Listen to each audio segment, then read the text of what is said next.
Hello दोस्तों, आप सभी का ऑल अबाउट सोशियस में स्वागत है। और ये समाजशास्त्र की इग्नू सीरीज है और इसमें अभी हम लोग टालकट पार्सन्स के बारे में चर्चा कर रहे हैं। आप सभी को पता है कि इग्नू सीरीज जो होती है वो काफ़ी डिटेल डिस्कशन के लिए होती है। तो टालकट पार्सन से संबंधित चाहे वो कोई छोटा पॉइंट है या बड़ा पॉइंट है, किसी भी जितने टॉपिक्स हैं सबको हम लोग बहुत ही डिटेल में डिस्कस कर रहे हैं। किसी भी पॉइंट्स को हम लोग मिस नहीं करेंगे। तो सामाजिक प्रणाली की अवधारणा इसी टॉपिक पे अभी तक हम लोगों का डिस्कशन रहा है और आज इस टॉपिक से संबंधित ये लास्ट लेक्चर है।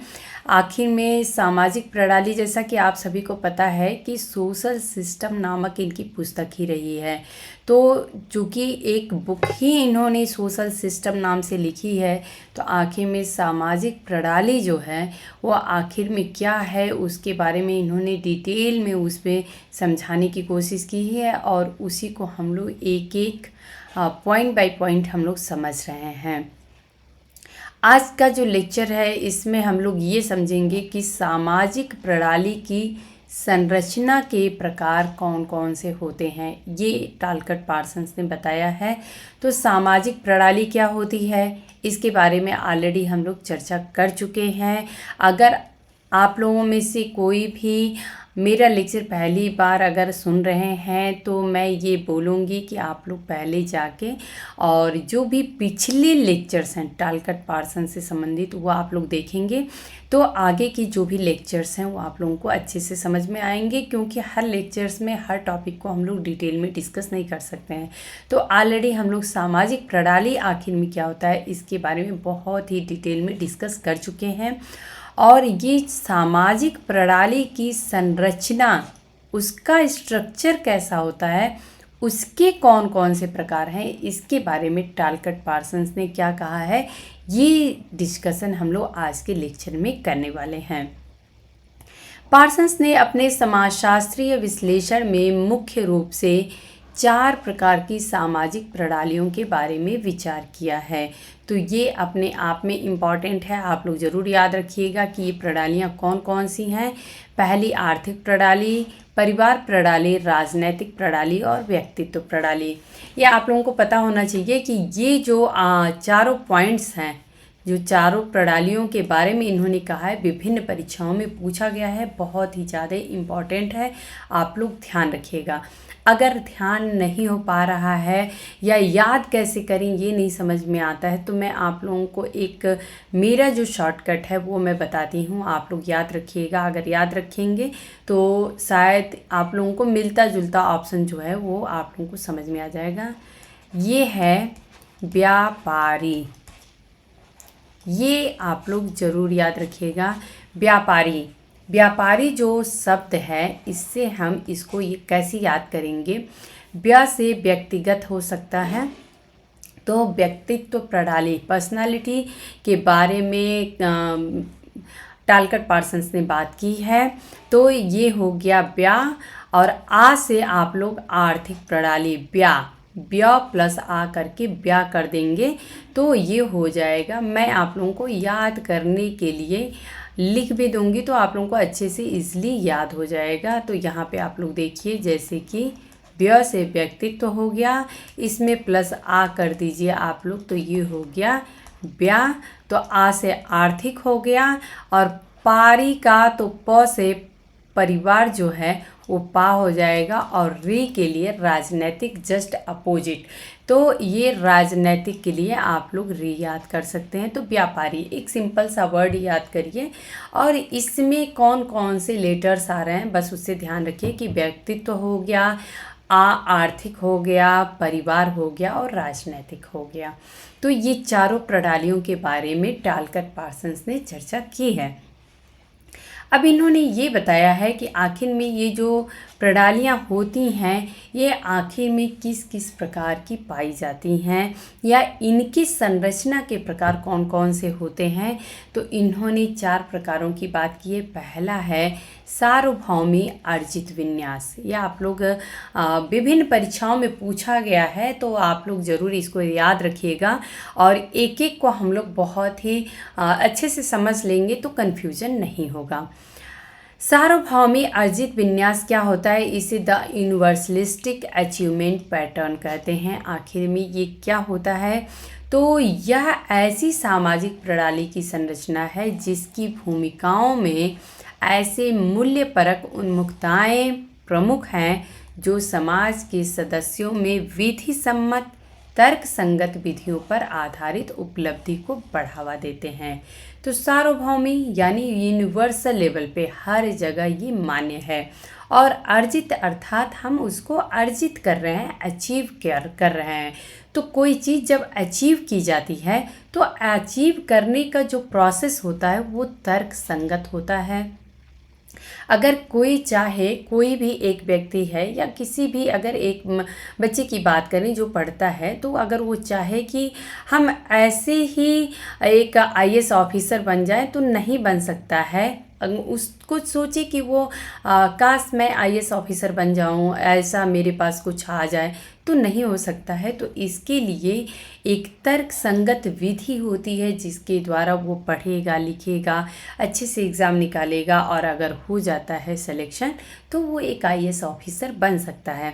तो ये जो होता है ये सार्वभौमी अर्जित विन्यास क्या उदाहरण हो सकता है।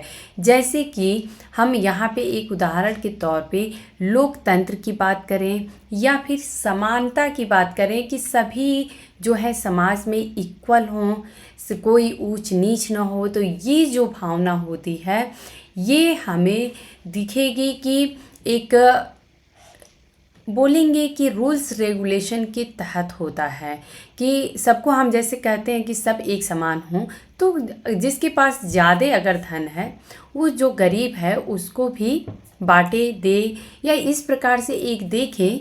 तो इसीलिए कहा जाता है कि मूल्य परक उन्मुखता इसमें प्रमुख पाई जाती है।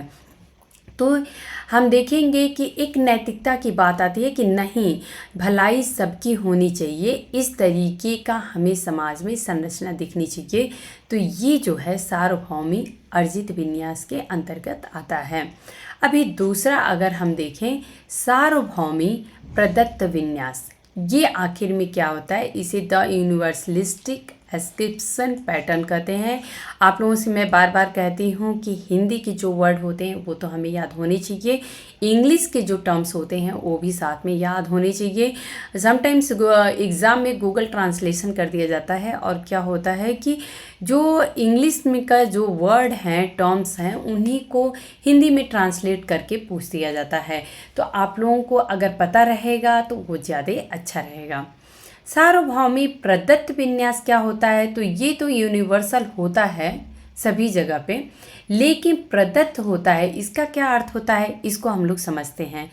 इस सामाजिक प्रणाली में भूमिकाओं के निष्पादन में विधि सम्मत तर्क संगतता पर आधारित मूल्यों को बढ़ावा दिया जाता है। तभी तो वो सार्वभौमी होगा कि सभी जगह पे एक जैसा हमें जो रूल्स रेगुलेशन है वो अप्लाई होता दिखाई देता है। तो यहाँ पे इस तरीके की जो भूमिकाएं होती हैं इनके निष्पादन के लिए विधि सम्मत तर्क संगतता पर आधारित मूल्यों को बढ़ावा दिया जाता है, लेकिन इसमें अधिकारों का वितरण समानता या लोकतंत्र के आधार पर नहीं होता है। ये है जो है ये काट दीजिएगा आप लोग।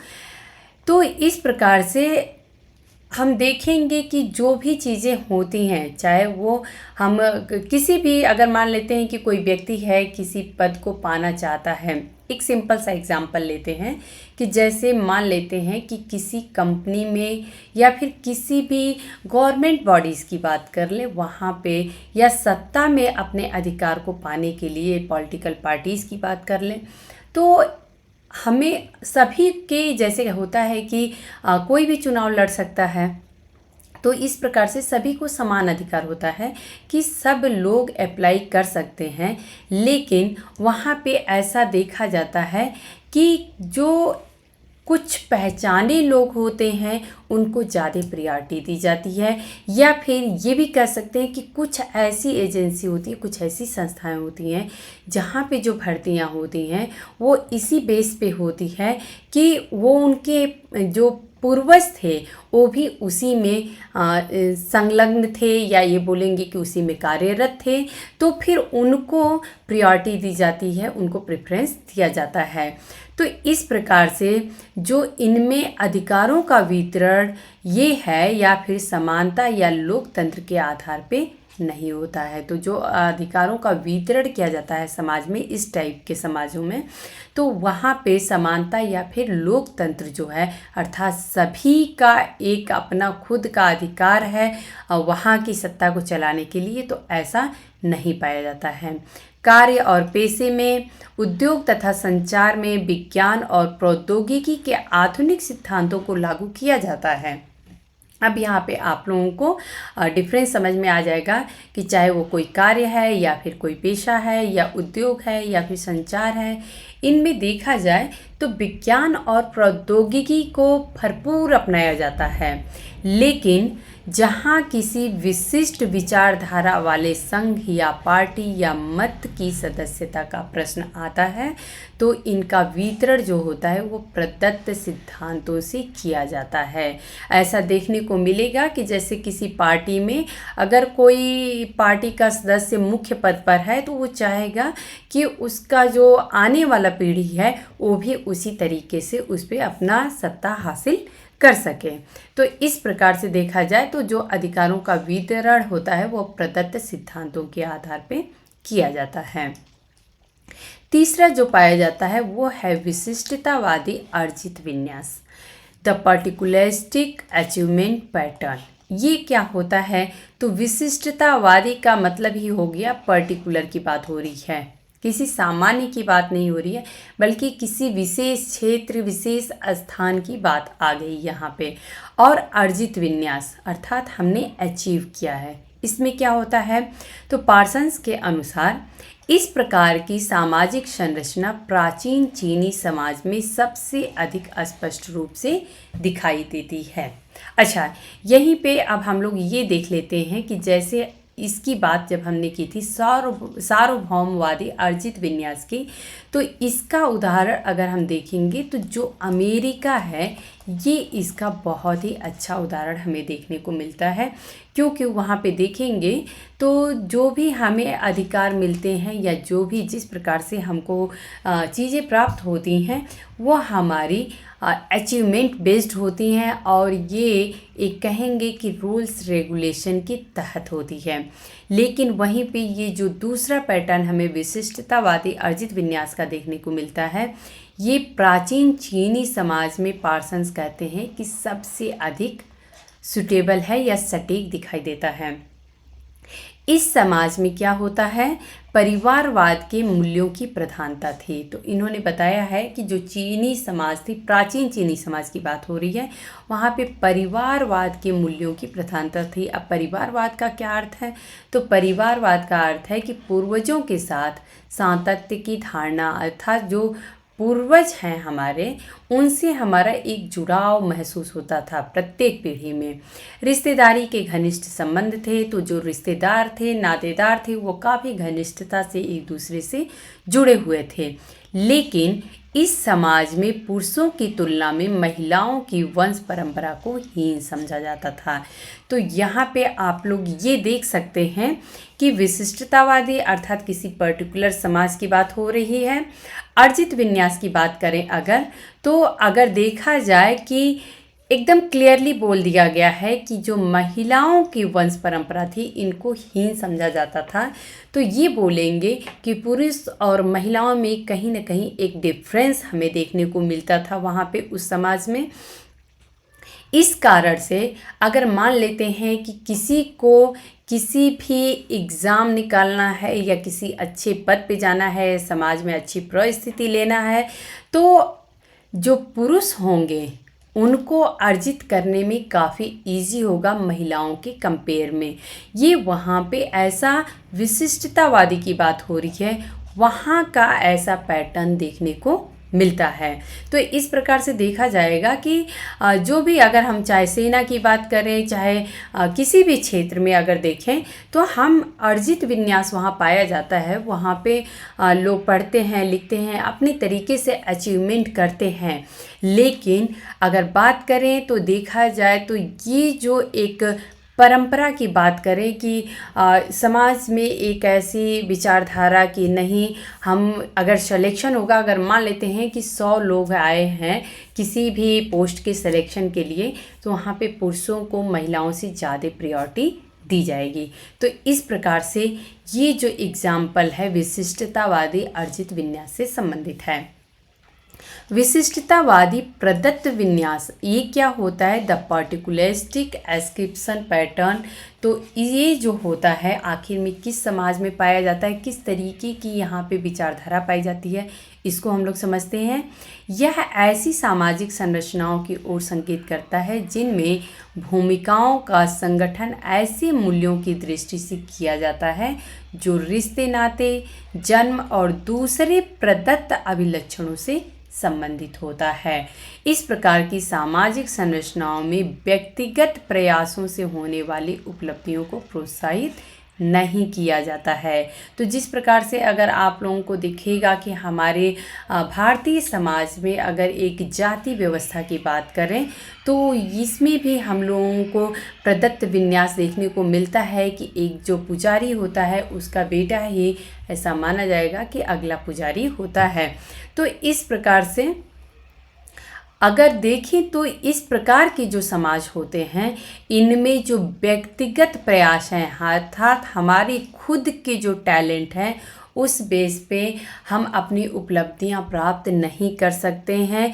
जो समाज में एक एस्क्रिप्शन टाइप की चल रही है, प्रदत्त विचारधारा चल रही है कि जो जमींदार जैसे अगर हैं या ब्राह्मण की बात करें तो उन लोगों का जो जनरेशन है, आने वाली जनरेशन है, वो भी उतनी ही ज़्यादा क्वालिटी के रूप में अगर गुणों की बात करें तो वो उतनी ही ज़्यादा क्वालिटेटिव होती हैं, गुणात्मक होती हैं। वो अलग बात है कि उनकी किस प्रकार की उनकी खुद का टैलेंट है उसको नज़रअंदाज करके और फिर किस प्रकार से उनको ज़्यादा महत्व दिया जाता है। तो इस प्रकार से जैसे कि मैंने बहुत ही सिंपल सा एग्जांपल दिया था कि एक पुजारी होता है तो उसका बेटा, अगर मानते हैं कि पुजारी बहुत ज़्यादा टैलेंटेड है, वो पूजा पाठ कराने में या बाकी जितने भी यज्ञ हवन कराने में बहुत ही ज़्यादा महारत हासिल है, ये ज़रूरी नहीं है कि उसका बेटा वैसा ही होगा। लेकिन जो प्रदत्त स्थिति होती है उसमें ऐसा होता है कि पुजारी का जो बेटा होगा वो भले उतनी ज़्यादा क्वालिटी उसके अंतर्गत नहीं हो लेकिन वो भी सेम वही काम करेगा, ऐसा उस समाज की मान्यता होती है। तो इस प्रकार से विशिष्टतावादी प्रदत्त विन्यास जो है ये देखने को मिलता है। अच्छा, यहाँ पे प्रश्न ये उठता है कि आखिर में टालकट पार्सन्स ने ये चारों प्रकार के विन्यास क्यों दिए, आखिर में इसकी ज़रूरत क्या थी, उन्होंने इस टाइप के विन्यास को बनाया ही क्यों या उनके मन में कहाँ से उपजा। तो आप लोगों को अब तक में जो भी समझे ये 4 प्रकार के जो विन्यास आप लोगों को देखने को मिले, इससे एक बात क्लियर हो रही होगी कि टालकट पार्सन्स ये बात बहुत ही क्लियर समझ रहे थे कि हम एक ही सिद्धांत को, जिस प्रकार से पहले के विचारक थे कि समाजशास्त्र में एक हम सिद्धांत बनाएंगे किसी भी टॉपिक से रिलेटेड, किसी भी तथ्य से संबंधित हम अगर एक सिद्धांत बना रहे हैं तो वो सभी समाजों पे एक जैसा लागू होगा क्योंकि सिद्धांत सिद्धांत होता है। लेकिन यहाँ पे टालकट पार्सन्स ये भाव चुके थे कि विभिन्न समाजों को हम एक ही तराजू पे नहीं तोल सकते हैं। अलग अलग समाजों की अलग अलग संरचना होती है, वहाँ की जो सांस्कृतिक हमें क्वालिटी देखने को मिलेगी या सांस्कृतिक संरचना जो देखने को मिलेगी अलग देखने को मिलेगी। वहाँ की जो पारिस्थितिकीय स्थिति है वो अलग देखने को मिलेगी। और उसके हिसाब से देखा जाए तो प्रत्येक व्यक्ति का या उस पर्टिकुलर समाज का अलग तरीके से समाजीकरण होता है, उसका व्यक्तित्व का विकास अलग तरीके से होता है।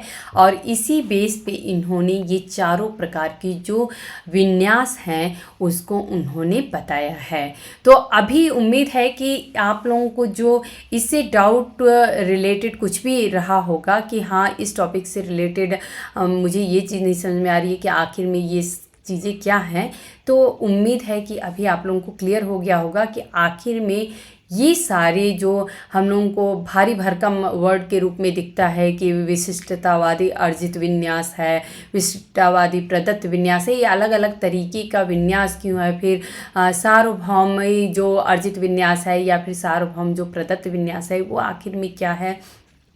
तो टालकट पार्सन्स ने संपूर्ण को समझने के लिए, जैसे कि अगर हमें किसी एक संपूर्ण समाज को समझना है तो उसके विभिन्न अंगों को समझना जरूरी होता है, इसी प्रकार से समाज की संपूर्णता को समझने के लिए टालकट पार्सन्स ने अलग अलग विन्यासों में, अलग अलग पैटर्न्स में बांट के और समाज को समझने पे जोर दिया कि इस समाज की संरचना को हम किस प्रकार से समझें। तो जब हम इसको अलग अलग पार्ट्स में बांट के उसके अलग अलग क्या प्रॉपर्टीज़ हैं, क्या लक्षण हैं, उनको समझेंगे तो हम समाज की संरचना को ईजिली समझ सकते हैं। आज का जो ये सामाजिक प्रणाली से के अवधारणा से संबंधित जो टॉपिक था, ये लेक्चर आज का कंप्लीट है। और इससे संबंधित कुछ शब्दावली है इग्नू के बुक में दी हुई थी, तो मुझे लगा कि ये जो वर्ड है एग्ज़ाम में यदि पूछ दिए जाते हैं तो बहुत ही ज़्यादा कन्फ्यूज़न हो जाता है। जैसे प्रश्न में ही अगर अभिप्रेरणात्मक उन्मुखता पूछ दिया तो जाए तो थोड़ी देर के लिए कन्फ्यूज़न हो जाएगा कि इसका अर्थ क्या निकलता है। तो इग्नू के बुक में आखिर में इसके शाब्दिक अर्थ हैं क्या, उसको हम लोग एक बार डिस्कस कर लेंगे, इसको समझ लेते हैं। अभिप्रेरणात्मक उन्मुखता, इसे मोटिवेशनल ओरिएंटेशन कहते हैं। ये आखिर में क्या होता है, तो यह सामाजिक क्रिया के पहलू की ओर संकेत करती है, किसी समाज के ऐसे कारण या प्रयोजन को जो समाज के मूल्यों या प्रतिमानों से संबंधित नहीं होते, जैसे किसी अवसर के लिए सबसे अच्छी साड़ी का चुनाव या जन्मदिन के लिए उपयुक्त कार्ड का चयन करना जो होता है, ये अभिप्रेरणात्मक उन्मुखता होता है। अर्थात कभी किसी भी सिचुएशन के लिए आखिर में हमारे लिए बेस्ट क्या है। आप लोगों को बहुत ही अच्छा मैंने एग्ज़ाम्पल दिया था कि अगर कोई एक महिला सब्ज़ी मार्केट में जाती है और उसका मन करता है कि पसंद की कोई सब्ज़ी दिख रही है कि अरे आज मैं ये सब्ज़ी लेके चलती हूँ, मुझे खाने में बहुत पसंद है, तो ये भावनाओं से जुड़ी हो जाएगी। वहीं पे दूसरी तरफ अगर देख रही है कि अरे ये सब्ज़ी फ्रेश दिख रही है और इसका रेट सही दिख रहा है, तो ये मूल्यांकनात्मक हो जाता है कि हम उसका मूल्यांकन कर रहे हैं कि हाँ ये फ्रेश है, इसका रेट सही है। वहीं पे अगर हम इन सबको एक साथ ले लें कि ये सब्ज़ी मुझे पसंद भी है, सस्ती भी है और फ्रेश भी है, तो क्यों ना आज हम इसे लें। तो ये अगर देखा जाए तो ये अभिप्रेरणात्मक उन्मुखता के अंतर्गत आ जाता है। उसी प्रकार से जैसे कि किसी अवसर पे सबसे अच्छी साड़ी का चुनाव करना या फिर जन्मदिन के लिए उपयुक्त कार्ड का चयन करना। उपयोगितावादी दृष्टिकोण क्या होता है, तो इसको हम लोग समझते हैं। इसे यूटिलिटेरियन अप्रोच कहते हैं। यह उस विश्वास की ओर संकेत करता है जिसके अनुसार समाज की व्यक्ति की आवश्यकताओं की पूर्ति और कष्टों का निवारण तर्क सम्मति अभिप्रेरणों अर्थात रेशनल अर्थात तार्किकता के आधार पे या प्रयोजनों से निर्देशित होता है। सुखवाद यानी जीवन में सुख ही मूल तत्व है, यह उपयोगितावाद में विश्वास करने का एक भाग माना जाएगा। अर्थात अगर जीवन है तो जीवन का अर्थ ही क्या है, जीवन हमें मिला ही क्यों है, हमें सुखी रहने के लिए मिला है। अगर हम ऐसा सोचते हैं तो जो उपयोगितावादी दृष्टिकोण है वो ऐसा सोचता है कि हमें अच्छे अच्छे कपड़े पहनने चाहिए, हमारे पास अच्छे से अगर पैसे हैं तो अच्छे से भोजन करना चाहिए, बिल्कुल टेंशन फ्री लाइफ जीना चाहिए। तो ये जो है ये उपयोगितावादी दृष्टिकोण होता है। क्रिया क्या होता है तो ये आप सभी को पता है, फिर भी हम लोग एक बार देख लेते हैं कि आखिर में पार्सन्स के अनुसार क्रिया क्या है। पार्सन्स के अनुसार क्रिया एक मानव व्यवहार है जिसकी निम्नलिखित 4 स्थितियां होती हैं। यह लक्ष्य प्राप्ति या अन्य प्रत्याशित क्रियाओं की ओर उन्मुख होता है। इसका निष्पादन विशिष्ट स्थिति में होता है। ऑलरेडी हम लोग पिछले लेक्चर में चर्चा कर चुके हैं। यह समाज के मानदंडों और मूल्यों से नियमित होता है और इसमें ऊर्जा या प्रयास लगाना जरूरी होता है। ये चारों कंडीशन अगर सामने दिखती है तभी हम इसे क्रिया कहते हैं। मूल्य परख उन्मुखता क्या होती है? Value orientation. तो यह सामाजिक क्रिया के उस उन्मुखता की ओर संकेत करता है जो सामाजिक मानदंडों और मूल्यों से नियंत्रित होते हैं। तो सामाजिक जो मानदंड या मूल्य हैं उनसे अगर नियंत्रित होते हैं तो ये मूल्य परक अर्थात वैल्यू ओरिएंटेड जो उन्मुखता है वो कहलाती है। ये सामाजिक मूल्य कौन से होते हैं? जैसे अपनी ही जाति या वर्ग के व्यक्ति से विवाह करना अथवा किसी औपचारिक पार्टी में औपचारिक पोशाक पहनना। तो ये जो होता है ये वैल्यू ओरिएंटेड होता है। अब ये देख लेते हैं कि मूल्यांकनात्मक या फिर मूल्यांकन परक क्या होता है? इवैल्यूएटिव। तो इसका अर्थ क्या होता है? ये टर्म्स आप लोगों को एग्जाम्स में दिख जाते हैं जिसको डिफ्रेंशिएट नहीं कर पाते हैं। अब जैसे मूल्य परक उन्मुखता की बात हो गई तो उसका अर्थ अलग निकल जाता है। वहीं पे मूल्यांकनात्मक या मूल्यांकन परक है तो इसका अर्थ क्या निकलता है? इसका संबंध तुलनात्मक मूल्य निर्णय से है। अब इसको हम लोग बहुत ही एक सिंपल से एग्जाम्पल से समझ लेते हैं कि जैसे आप लोग कोई भी एग्ज़ाम देते हैं, मान लेते हैं कोई ग्रेजुएशन का एग्ज़ाम दे रहा है, कोई पोस्ट ग्रेजुएशन का एग्ज़ाम दे रहा है, तो जो भी एग्ज़ाम देते हैं तो उसमें हमने क्या लिखा है उस लिखने के हिसाब से हमें कितने मार्क्स टीचर की तरफ से मिलेंगे या जो भी हमारी कॉपी को इवैल्यूएट कर रहा है, मूल्यांकन उसका किया जा रहा है कि हाँ हमने जो लिखा है उस लायक हमें नंबर देना चाहिए या नहीं देना चाहिए। अगर हमने 5 नंबर का प्रश्न एक सॉल्व किया है तो क्या हमने ऐसा लिखा है कि हमें पूरे के पूरे 5 नंबर मिले या फिर 3 नंबर मिल सकते हैं या फिर 2 नंबर मिल सकते हैं?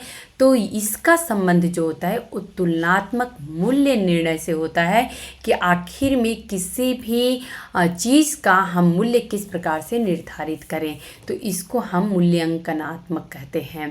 बोध परक क्या होता है? इसे कॉग्निटिव कहते हैं। इसका संबंध किसी विषय के बोधन या समझने से है। तो हम किसी को बोध यानी अर्थात उसको समझना। उदाहरण के लिए जब आप कुर्सी को देखते हैं तो आप यह जानते हैं कि यह कुर्सी है क्योंकि इसका एक विशिष्ट आकार होता है और यह लकड़ी या धातु की या फिर प्लास्टिक की बनी होती है। तो इस प्रकार से हम उसको देखे हुए हैं, समझे हुए हैं, तभी हम उस पर बिलीव कर रहे हैं कि हाँ ये कुर्सी है। अभी कोई दूसरा अगर स्ट्रक्चर हमारे सामने रख दिया जाए, कोई कहे कि कुर्सी है, अगर कोई टेबल रख के बोले कि नहीं ये कुर्सी है तो हम विश्वास नहीं करेंगे। क्यों? क्योंकि हमें पता है कि कुर्सी कैसी होती है। उसका थोड़ा शेप इधर उधर डिज़ाइन हो सकता है लेकिन इतना पता है कि उसके 4 पाए होंगे, बैठने की व्यवस्था होगी, पीछे से हेडरेस्ट होगा, उसी को हम कुर्सी कहते हैं। भाव प्रवण क्या होता है? इसे कैथेटिक कहते हैं। इसका संबंध व्यक्तियों के भावनाओं से होता है जैसे स्नेह, प्यार, पसंद या फिर रुचि क्या है या फिर अरुचि क्या होती है। सामाजिक प्रणाली सोशल सिस्टम आखिर में क्या होता है? यहाँ पे आप लोगों को दोनों बहुत ही इम्पॉर्टेंट पॉइंट मिल गया है कि सामाजिक प्रणाली क्या होती है और सामाजिक संरचना क्या होती है। यहाँ पे आप लोग क्लियर कर लेंगे कि आखिर में हम किसी सोशल सिस्टम कह सकते हैं और किसी सोशल स्ट्रक्चर कहते हैं। जो सोशल सिस्टम होता है अर्थात सामाजिक प्रणाली, इसकी अभिव्यक्ति सिद्धांतों की समग्रता के माध्यम से होती है जिसके द्वारा सामाजिक अंतःक्रिया की भूमिकाएं और संबंधित तत्वों को संगठित किया जाता है। अब जैसे अगर सामाजिक प्रणाली की बात करें तो परिवार जो है वो एक सामाजिक प्रणाली है। लेकिन परिवार में विभिन्न प्रकार से जो फंक्शन हो रहे हैं, किस प्रकार से रिश्तेदारी, नातेदारी, तमाम तरह की देखी जाए तो एक नेटवर्क हमें परिवार में दिखाई देता है, इसी को हम सामाजिक संरचना कहते हैं। परिवार हमारा एक सामाजिक प्रणाली है, लेकिन उसका जो स्ट्रक्चर है, किस प्रकार से परिवार बना हुआ है, वो हमारा सामाजिक संरचना होगा। सामाजिक संरचना को आप देख लेते हैं कि यह उस विशिष्ट प्रकार की ओर संकेत करती है जिसमें परस्पर क्रिया की स्थितियों में भूमिकाओं का सविन्यास होता है। तो परिवार में उसी प्रकार से देखें तो विभिन्न जो परिवार के सदस्य होते हैं, माता पिता, बच्चे, या फिर जो रिश्तेदार नातेदार होते हैं, मामा मामी, चाचा चाची, ताऊ ताई, जो भी लोग होते हैं, सभी लोग किस प्रकार से एक दूसरे से जुड़े हुए हैं, किस प्रकार से अपनी भूमिकाएं निभाते हैं, इसी को हम संरचना कहते हैं। तो दोस्तों, ये तो हमारा जो टॉपिक था ये सामाजिक प्रणाली से रिलेटेड था और ये पोर्शन आज समाप्त होता है। पार्सन्स की प्रकार्यवाद की अवधारणा आखिर में क्या है, ये एक इग्नू में न्यू चैप्टर है, अलग से है। इस चैप्टर को भी हम लोग समझेंगे। तो आज मुझे लगा कि जो ये चैप्टर है पार्सन्स के प्रकार्यवाद की अवधारणा, ये भी काफ़ी लेंदी चैप्टर है। तो मुझे लगा कि अगेन फिर एक हम कई लेक्चर बनाएंगे इस चैप्टर पे। बेहतर है कि आज के लेक्चर में इसको हम लोग आधा डिस्कस कर लेते हैं और बाकी जो बचे हुए पॉइंट्स हैं अपने नेक्स्ट लेक्चर में डिस्कस करके टालकट पार्सन्स की जो इग्नू सीरीज है उसको हम लोग एंड करेंगे। और उसके बाद से हम लोग इसके बाद के जो विचारक हैं जो कि इनसे सबसे ज़्यादा प्रभावित हुए थे वो हैं रॉबर्ट के मर्टन। उनके बारे में अपने नेक्स्ट लेक्चर से, अर्थात sorry not next lecture, टालकट Parsons की जो लेक्चर समाप्त होंगे, इसके बाद एक और लेक्चर टालकट पार्सन्स पे आएगा। उसके बाद हम लोग रॉबर्ट मर्टन पे अपना लेक्चर प्रारंभ करेंगे।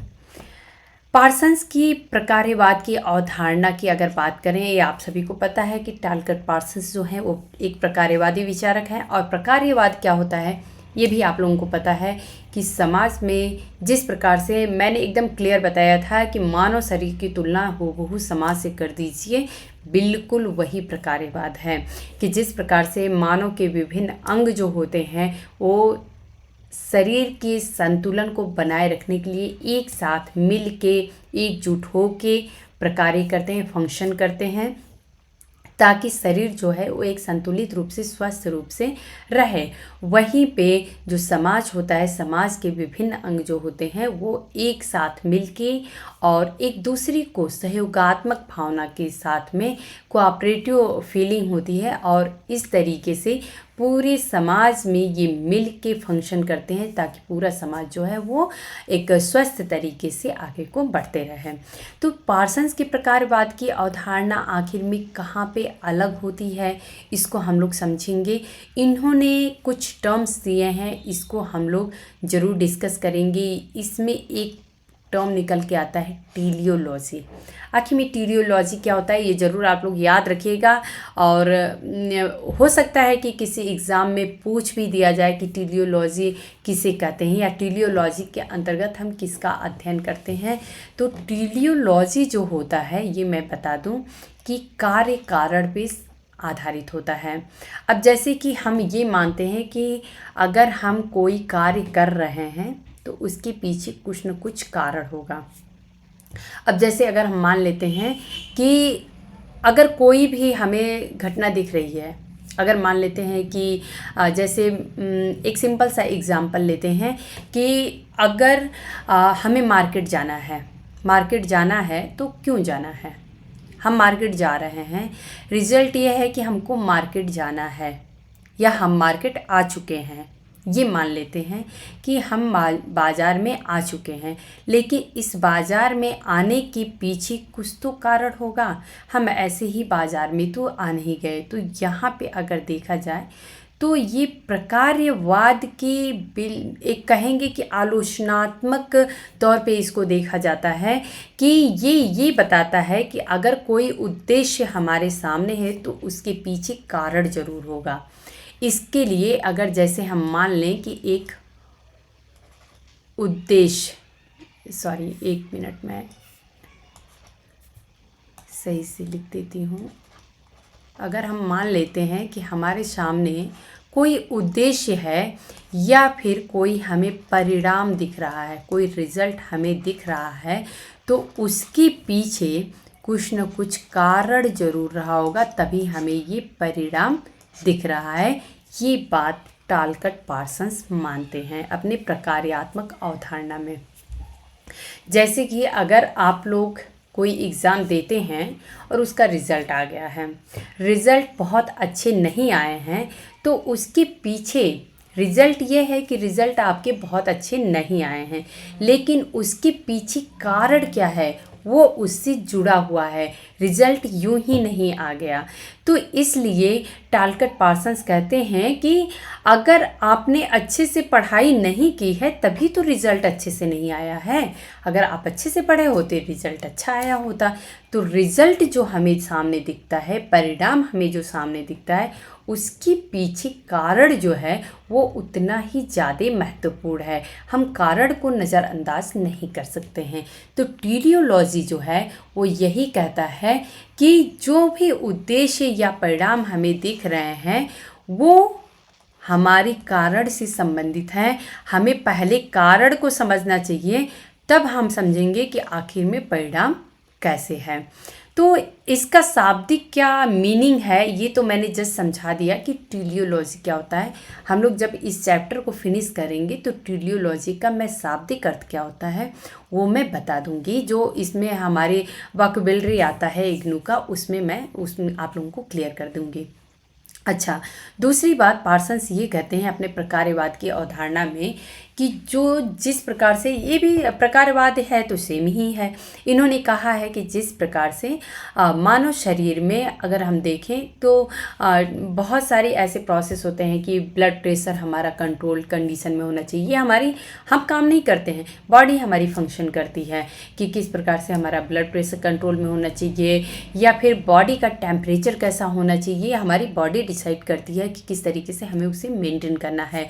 तो इस प्रकार से जैसे कि अगर हमारे शरीर पे कुछ बाहरी बीमारी आ रही है या कुछ ऐसा कुछ भी, अगर हम मान लेते हैं कि एक बहुत ही सिंपल सा एग्जांपल लेते हैं कि कोविड आया था उस समय ये हमने खुद डिसाइड कर लिया था कि हमें किस प्रकार से अपने आप को बचा के रखना है, लोगों से डिस्टेंस बना के रखना है, जो भी चीज़ें हमें बहुत अपने को हाइजीनिक रखना है, साफ़ सफाई से रहना है, बहुत ज़्यादा लोगों से मिलना नहीं है, साग सब्जियां जो भी आ रही हैं उसको हमें धुल के और सही से रख के एक टाइम पीरियड के बाद खाना है, कोई भी फ्रिज का आइटम नहीं खाना है। तो ये सारी चीज़ें हमने खुद डिसाइड कर लिया था अपने आप को बचाने के लिए। उसी प्रकार से अगर समाज में कोई भी परिवर्तन आता है या समाज उस चीज़ को भांप लेता है कि हम पे कोई खतरा आ रहा है, तो समाज में ही ऐसे बहुत से तत्व होते हैं जो कि उसके परिवर्तन से बचने के लिए अपने आप को सक्रिय कर लेते हैं। तो इसी को इन्होंने कहा है कि जिस प्रकार से मानव के अंदर आत्मनियामक भूमिका अर्थात सेल्फ कंट्रोल करने के लिए या सेल्फ को अपने को बचाने के लिए सेल्फ रेगुलेटरी रोल होता है, उसी प्रकार से समाज के अंदर भी हम देखें तो सेल्फ रेगुलेटरी रोल होता है। अच्छा, इसी की जो लक्षण होते हैं कि किस प्रकार से समाज में लोग जो होते हैं या समाज जो है अपने आप को किस प्रकार से बचा के रखता है, इसी के लक्षण को होमोस्टेसिस कहते हैं। तो ये जो कुछ की टर्म्स थे ये आप लोग ज़रूर याद रखिएगा। ये पार्सन्स ने अपने प्रकार्यवाद की अवधारणा को जब बताया है तो उसमें डिस्कस किया है। साथ ही जब मैं आप लोगों को विन्यास पढ़ा रही थी अभी इससे पहले जस्ट जो टॉपिक था, तो उसमें मैंने आप लोगों से बताया कि आखिर में पार्सन्स के मन में ये ख्याल क्यों आया कि आखिर में हमें इस तरीके से विन्यास अलग अलग तरीके का बना के और समाज की जो संरचना है या जो सामाजिक प्रणाली है उसकी संरचना को हम किस प्रकार से अध्ययन कर सकते हैं। यहाँ पे अगर देखा जाए तो पार्सन्स प्रकार्यवाद की जब अवधारणा दे रहे थे तो इनके मन में एक और भी बात समझ में आई या इनके मन में ये विचार आ रहा था कि मानव का जो शरीर होता है, सभी मानव के शरीर एक जैसे फंक्शन करते हैं। क्योंकि वो तो एक जैविक प्राणी है, लेकिन हम एक जैविक प्राणी से समाज की तुलना क्या पूरी तरीके से करना सही है इस बात पे वो असहमत हैं।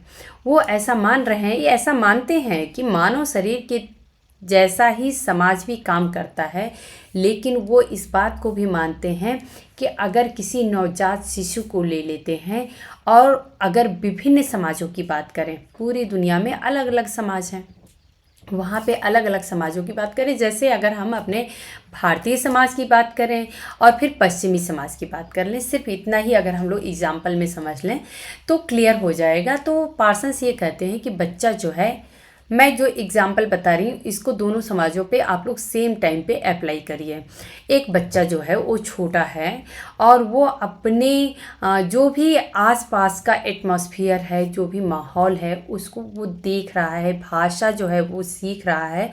तो क्या एक जो भारतीय समाज का जो बच्चा है और जो एक पश्चिमी समाज का बच्चा है, क्या दोनों एक जैसे उनका समाजीकरण होगा? नहीं होगा। यहाँ पे पार्सन्स को जो विभिन्नताएं हैं वो देखने को मिलती हैं कि भारतीय समाज में जो बच्चा होगा वो ये देखेगा कि हमको छोटे पर से जैसे थोड़ा बड़ा हुआ तो बड़ों का चरण स्पर्श करना है, उसे हिंदी भाषा या फिर तमिल, मराठी, मलयालम जो भी है, पंजाबी, गुजराती, कुछ भी भाषा वो सीखेगा वहाँ पे, क्योंकि क्षेत्रीय विभिन्नताएं भी देखने को मिलती हैं। वहीं पे अगर एक पश्चिमी समाज की बात करें तो हेलो अंकल, हाय आंटी, इस तरीके की उसकी समाजीकरण होता है, वो उस तरीके से बात करता है, ना कि किसी का चरण स्पर्श करता है। तो इस प्रकार से प्रत्येक व्यक्ति का व्यक्तित्व जो है वो विभिन्न समाजों में उस समाज के अनुसार विकसित होता है। यहाँ पे पार्सन्स कहते हैं कि इसीलिए हमें समाज को उस क्षेत्र के रेफरेंस में समझने की आवश्यकता है। अब यहाँ पे वो ये देखते हैं कि प्रकार्यवाद जो है ये क्या सिर्फ समाज में स्थिरता बनाए रखने के लिए होता है या फिर समाज में कुछ परिवर्तन भी होता है। तो यहाँ पे हम लोग इसको समझेंगे कि प्रकार्यवाद और सामाजिक परिवर्तन में क्या दोनों का संबंध हम देखते हैं। प्रकार्यवाद की विशेषताओं से हमें आभास होता है कि इसका संबंध सामाजिक प्रणाली की निरंतरता एवं अनुरक्षण मात्र से है, कि समाज जो है वो अपनी यथास्थिति बनाने के लिए और बाहरी जो परिवर्तन है या बाहरी जो भी हमें एटमॉस्फेयर दिख रहा है उससे बचने के लिए अपने आप को उसी तरीके से एक समाज जो है वो सुचारू रूप से वैसे ही कार्य करती रहे और आगे को बढ़ती रहे। बस यही प्रकार्यवाद जो है वो कहता है। तो यहाँ पे इसमें सामाजिक परिवर्तन की धारणा नहीं होती है। अक्सर ऐसा हम जो भी प्रकार्यवाद की बात करते हैं तो हमें ऐसा ही लगता है। वास्तव में अनेक समाजशास्त्रियों ने प्रकार्यवाद की केवल इसलिए आलोचना की है कि इसमें सामाजिक प्रणाली के उस पहलू पर आवश्यकता से अधिक बल दिया जाता है जिसके फलस्वरूप स्थिरता एवं निरंतरता बनी रहती है। तो यहाँ पे इन्होंने जो बहुत सारे समाजशास्त्री थे उन्होंने प्रकार्यवाद की सिर्फ यह कह के आलोचना कर दी है कि इसमें जो सामाजिक प्रणाली होता है उसके उस पहलू पर आवश्यकता से अधिक बल दिया जाता है, ज़्यादा से ज़्यादा बल दिया जाता है, जो कि समाज में स्थिरता एवं निरंतरता बनाई रहे। उनका यह भी कहना है कि प्रकार्यवाद बुनियादी मूल्यों, विचारों, आचार पद्धतियों या सामाजिक समस्याओं के प्रति दृष्टिकोण के मामले में व्यापक सहमति या सर्वानुमति से चलता है, जहाँ पे समाज के सारे सदस्य एक जैसे अगर सहमति दे रहे हैं तो उसी के अनुसार समाज आगे को चलता भी रहता है। यह आलोचना उस प्रकार्यवादी दृष्टिकोण पर आधारित है जो कि यह विश्वास करता है कि समाज के सदस्य समाज विशेष में अपनी समूची बाल्य अवस्था में एक ही तरह के मूल्यों और विश्वासों से परिचित रहते हैं। तो समाज में जो सदस्य हैं उस समाज के, उनकी अगर देखा जाए कि बाल्य अवस्था से लेके और एक व्यक्ति बड़ा होता है तब तक में वो किस मूल्य और विश्वासों से परिचित होता है, उसी के अनुसार वहाँ की समाज की संरचना हमें देखने को मिलती है। पार्सन्स ने संबंधित सामाजिक प्रणालियों की प्रकार्यात्मक प्रक्रियाओं के फलस्वरूप सामाजिक प्रणाली में स्थिरता तथा मूल्य सहमति के तत्व के प्रयोग से इनकार नहीं किया है। पार्सन्स ऐसा मानते हैं कि स्थिरता रहती है, परंतु उन्होंने सामाजिक परिवर्तन की संभावनाओं की भी कल्पना की थी। पार्सन्स यहाँ पे अन्य प्रकारवादियों से इसलिए अलग हो जाते हैं क्योंकि यहाँ पे वो मानते हैं कि हाँ, समाज में स्थिरता संतुलन बनाए रहते हैं, लेकिन हमें उसमें परिवर्तन की भी संभावना दिखाई देती है। पार्सन्स ने 2 स्तरों पर सामाजिक परिवर्तन की कल्पना की है। तो पार्सन्स ने 2 स्तर पे सामाजिक जो परिवर्तन होता है उसको उन्होंने समझा था।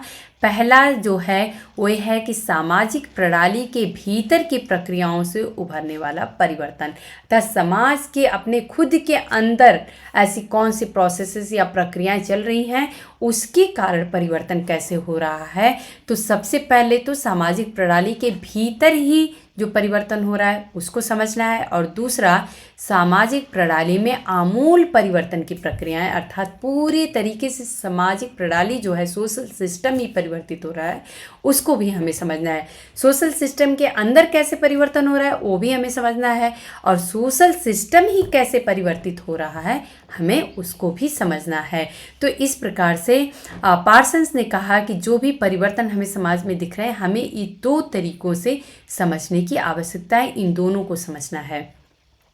पार्सन्स के अनुसार सामाजिक परिवर्तन के दोनों पहलुओं पर ध्यान देने के लिए सामाजिक विज्ञानों में अभी तक कोई निश्चित सिद्धांत विकसित नहीं हो पाया है, किंतु समाजशास्त्र अपने विश्लेषण को 2 पहलुओं तक सीमित रखकर सामाजिक परिवर्तन को समझने की समस्या हल कर सकता है, ऐसा पार्सन्स मानते हैं।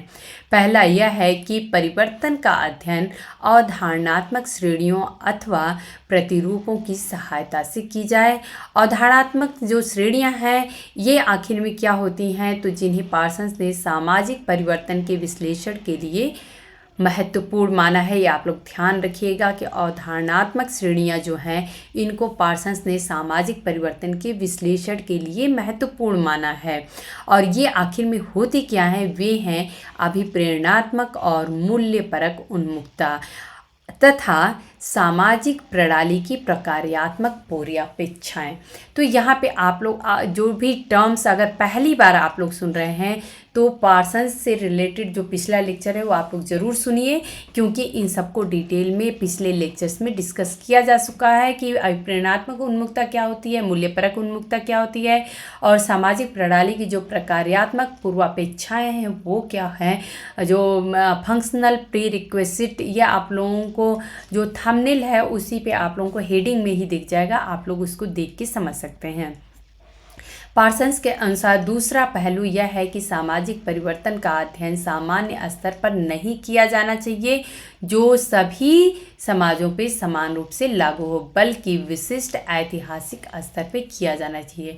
और जब हम आमूलचूल परिवर्तन समाज की उसके अध्ययन की बात करें तो हमें किसी एक पैटर्न को सभी समाज पे लागू नहीं करना चाहिए, बल्कि उसके विशिष्ट ऐतिहासिक स्तर पर किया जाना चाहिए। विभिन्न समाजों के अपने अलग अलग ऐतिहासिक घटनाएं रही हैं, उसके अनुसार वहाँ का समाज विकसित हुआ है, तो इस तरीके से हमें वहाँ पे उसके अनुसार अध्ययन करना चाहिए।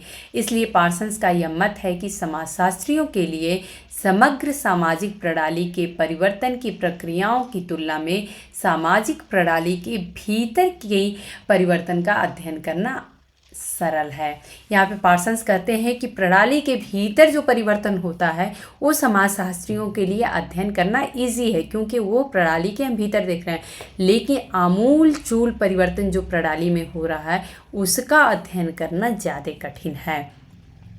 पार्सन्स का मुख्य योगदान विभिन्न स्थितियों में सामाजिक प्रणाली के भीतर होने वाले परिवर्तन का अध्ययन है, किंतु उन्होंने समग्र सामाजिक प्रणालियों में परिवर्तन का विश्लेषण करने का, विशेषकर विकासात्मक सार्वकीय तत्वों की अपनी अवधारणा के माध्यम से प्रयास किया है। अब ये विकासात्मक सार्वकीय तत्व क्या होते हैं इसको हम लोग अपने जो नेक्स्ट लेक्चर है उसमें हम लोग डिस्कस करेंगे, जिसका विकास उन्होंने अपने जीवन के बाद के वर्षों में किया था। चूँकि लेक्चर काफ़ी लंबा हो जाएगा, इसीलिए मैंने इसे जो टालकट पार्सन्स के प्रकार्यवाद की अवधारणा है इसके लिए एक और लेक्चर बनाने के लिए मैंने आप लोगों से कहा है, क्योंकि बहुत ऐसे इम्पॉर्टेंट पॉइंट होंगे जो हम लोग मिस कर देंगे जल्दी में। अगर थोड़ा सा हड़बड़ाएंगे कि नहीं हम लोग को बहुत दिन हो गया टालकट पार्सन्स को पढ़ते हुए, कब इसको हम लोग ख़त्म करें, तो हम लोग के हड़बड़ाने से सारे टॉपिक ख़त्म नहीं हो जाएंगे, हम लोगों को इसको अच्छे से एक बार में समझना है। तो इसलिए एक और लेक्चर में हम लोग इनके प्रकार्यवाद की अवधारणा में कौन कौन से टॉपिक बच रहे हैं उसको समझेंगे, जैसे कि सामाजिक प्रणाली के भीतर किस प्रकार से परिवर्तन होता है। हमने ये तो समझ लिया कि सामाजिक प्रणाली के भीतर खुद भी परिवर्तन होता है और आमूलचूल सामाजिक प्रणाली का भी परिवर्तन होता है, लेकिन कैसे होता है इसको हम लोग अपने नेक्स्ट लेक्चर में डिस्कस करेंगे। दूसरा, विकासात्मक सार्वकीय तत्व क्या होते हैं, इसको भी हम लोग अपने नेक्स्ट लेक्चर में समझेंगे। प्लस इग्नू से रिलेटेड जो भी की टर्म्स हैं उसको हम लोग अपने नेक्स्ट लेक्चर में डिस्कस करेंगे। तो उम्मीद है दोस्तों कि आज का लेक्चर जो है वो आप लोगों को अच्छे से समझ में आया होगा। और यदि आप लोगों को मेरे लेक्चर्स पसंद आते हैं तो आप लोग लाइक किया करिए, कमेंट करके हमें बताया करिए, हमें भी अच्छा लगता है, थोड़ा सा मैं भी प्रोत्साहित होती हूँ। और अपने दोस्तों में भी आप लोग अपने जो भी इस तरीके के लेक्चर्स होते हैं वो आप लोग अन्य लेक्चर्स भी आप लोग सुनते होंगे, लेकिन मेरा जो पढ़ाने का मुख्य उद्देश्य यही है कि मुझे अच्छा लगता है, आप लोगों से इंटरेक्ट होती हूँ और मुझे ये लगता है कि मैं भी सोसाइटी के लिए कुछ कंट्रीब्यूट कर रही हूँ, तो इसलिए मुझे ये अच्छा लगता है पढ़ाना। बाकी और इसके पीछे मेरा कोई और उद्देश्य नहीं है। मैं चाहूँ तो आराम से घर में रह सकती हूँ, लेकिन मुझे अच्छा लगता है कि मेरे पास जो नॉलेज है या मेरा अपना पढ़ने का क्या तरीका है, मेरे पास इस समय देखा जाए तो और कोई उद्देश्य नहीं है, इसलिए मैं पढ़ती रहती हूँ। और हमारे पढ़ने से क्या होता है, जैसे कि अब थोड़ा टॉपिक चेंज हो जा रहा है, मैं बता रही हूँ कि एक एज ए मदर जितनी भी अगर ख़ास करके मेरी तरह अगर महिलाएं सुन रही हैं या जो भी जिस भी अगर घर में मान लेते हैं कि फीमेल रहती हैं, लड़कियां हैं, महिलाएं हैं, जो भी हैं, ऐसे बहुत लोग होते हैं जिनके बच्चे खुद के होते हैं। तो अगर हम कुछ भी ना करें, अगर सिर्फ पढ़ते रहें, एक पढ़ने का माहौल है, अगर बच्चे हमारे साथ बैठ के पढ़ते हैं तो उनको, अभी जैसे मेरे साथ है, मुझे टीवी देखना बिल्कुल नहीं पसंद है, मैं टीवी नहीं देखना चाहती हूँ, तो मैं घर में दिन भर खाली रहती हूँ। मैं चाहूँ तो कुछ भी कर सकती हूँ, आराम से बैठ के टीवी देखूँ, यूट्यूब देखूँ, कुछ भी करूँ, लेकिन मैं नहीं देखती हूँ क्योंकि मुझे ऐसा लगता है कि माइंड डिस्ट्रैक्ट होता है। मैं उन सारी चीज़ों से इंटरटेन करने से अच्छा है कि मैं कुछ पढूं। और जब मैं कुछ पढ़ती हूँ तो चूँकि मेरे बच्चे जब मुझसे क्वेश्चन करते हैं तो मैं उन्हें अच्छे से एक्सप्लेन कर पाती हूँ। दूसरी बात ये आती है कि बच्चे हमसे कभी ये आर्गुमेंट नहीं कर पाते हैं कि आप तो टीवी देखती हैं बैठ के, आप ये सीरियल देखती हैं, वो देखती हैं, प्रोग्राम मूवी देखती हैं, जो भी है, ऐसा कभी नहीं हो पाता है कि हाँ बच्चे ऐसा बोलें कि मम्मा आप तो पढ़ती हैं, आप टीवी देखती हैं और हम लोगों को मना करती हैं। मैं स्ट्रांगली बल्कि कह पाती हूँ कि जब मैं नहीं टीवी देखती हूँ तो आप लोग फिर क्यों देखते हो? देखना है देखो, आधे घंटे 1 घंटे ऐसे जस्ट एंजॉय के लिए देख लो, उसके बाद से टीवी बंद हो जानी चाहिए। तो बच्चे भी इस बात को समझते हैं। तो ये एक बहुत बड़ा फैक्ट होता है कि अगर हम कुछ नहीं कर रहे हैं तो कम से कम इतना तो है कि अपने बच्चों के लिए हम एक अच्छा माहौल दे पाते हैं। तो उम्मीद है दोस्तों कि अभी आप लोगों को जो मैं इस तरीके की बातें करती हूँ, शायद हो सकता है कि आप लोगों को कुछ बोरियत सी लगे या फिर हो सकता है कि आप लोगों को मेरी बातें अच्छी भी लगती हों, वो मुझे नहीं पता है। आप लोग अगर कमेंट करके बताएंगे तो मुझे पता चलेगी कि हाँ मैं किस लेवल तक आप लोगों को कंट्रीब्यूट कर पा रही हूँ या मेरा आप लोगों को किस प्रकार से जो भी एक बोले कंट्रीब्यूशन है वो कैसे दे पा रही हूँ। धन्यवाद।